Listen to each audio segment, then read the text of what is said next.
Hello friends, welcome to my channel निकिस पाल।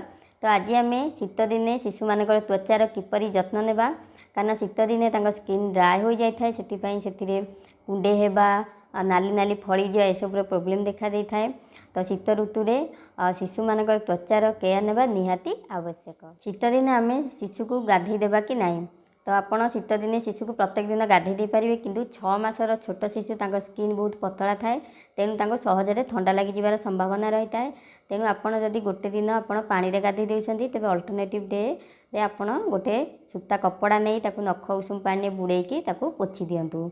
जदि सप्ताह को 3-4 दिन आप पानी में गाधे देउछंती, तेबे अल्टरनेटिव डे में अलग दिन में आप पोछि दियंतु, कारण 6 मासर छोट शिशु मान देहरे एत मली धूली लगी न। शिशु को गाधे देला बेले ठंडा पानी तो आम बिल्कुल भी यूज करें, तो पानी को बेसी गरम भी करें। गरम करने द्वारा शिशुर स्किन ड्राए होता है। नख उषुम पानी करके शिशु को गाधे देवे।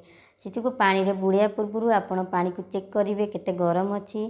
तो केमिति चेक करेंगे ना, आपणकर जो हाथर कोहुणी अच्छी कोहुणी को बुड़े आप चेक करेंगे। गाधे देला बेले आपण ध्यान रखिए जमी जो गाधे दौरान से जमी ठंडा पवन बहु नथिबो, आपणक रूम भितर कि बाथरूम रे गाधे दे पारे। गाधे देवा पूर्व तार टावेल तार पोशाक सबू पाखे रखि थे। गाधे दे सारा पर सांगे सांगे टावेल पोछिकी पोशाक। शीत दिने आम शिशु को मालिश करवा कि नहीं, शीत दिन हो कि खरा दिन हो, आपड़ शिशु को प्रत्येक दिन मालिश करूँ। यह द्वारा तार ब्लड सर्कुलेशन भल होता है। केउं तेल रे आम मालिश करवा, तो मु कहि बेस्ट होची नड़िया तेल। केउं तेल रे मालिश न करवा, सोरिष तेल कि ऑलिव ऑयल शीत दिन आपको बिल्कुल भी यूज करंतुनी। यह द्वारा स्किन अधिक ड्राए होता है। मोर पर्सनल एक्सपीरियंस रु कहबी कि सोरिष तेल मो झील देहरे बिल्कुल भी जाएनी, ताकू लगेदेला तार रेड रेड फरी जाए, बिरी बिरी होकर उठी जाए। तो मु कहि बेस्ट होची नड़िया तेल। नड़िया तेल को शीत दिन आप टिके गरम करके शिशु देहरे मालिश करला बेले ध्यान रखिए कि सेठी जेंती ठंडा पवन बहु नथिबो, बेसी ठंडा नथिबो।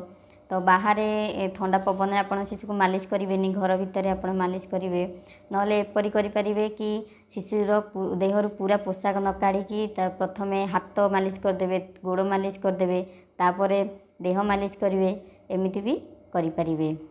मालिश करिवार 15-20 मिनिट पर आप शिशु को गाधे दिंतु। नहले तेल लगेगी रखिले से मली धूली एपरी जमिकी से इन्फेक्शन होबार भी संभावना रही है। शिशुर स्किन को सॉफ्ट रखापी आम मॉइस्चराइजिंग क्रीम कि लोशन यूज करवा। तो शिशु गाधे दे पोछि सारा पर देखिए स्किन टी ओदाड़िया लगे, से टाइम रे मॉइस्चराइजिंग लोशन लगेले बॉडी भल आब्जर्व करि थाए। पूरा ड्राई स्किन लगेले एतटा लाभ होई न थाए। एउ मॉइस्चराइजिंग क्रीम बा लोशन आम लगेगा।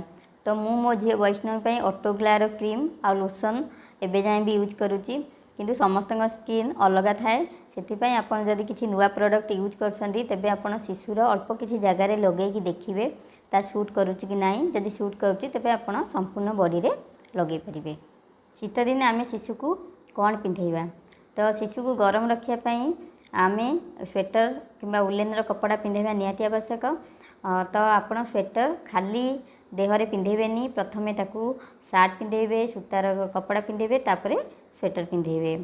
तो शीत दिने मुंड, कान, हाथ पापुली, पाद ये सब को कभर करिया निहाती आवश्यक। से आपण मुंड पाई कैप, हाथ पाई मिटेन्स, पाद पाई सॉक्स किनिकी पिंधे पारिबे।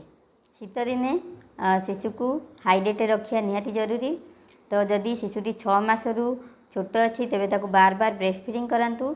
6 मासरू अधिक हेले दिन भरी आपण टिके टिके करी पानी पियांतु। जूस दे पारिबे, सूप दे पारिबे, गरम क्षीर दे पारिबे। यह द्वारा शिशुर हाइड्रेशन मेंटेन रहिबो, तार स्किन सॉफ्ट। वीडियो देखिया चाहूँते मो चैनल को लाइक करंतु, शेयर करंतु एंड सब्सक्राइब करंतु। देखा नेक्स्ट वीडियो रे। नमस्कार।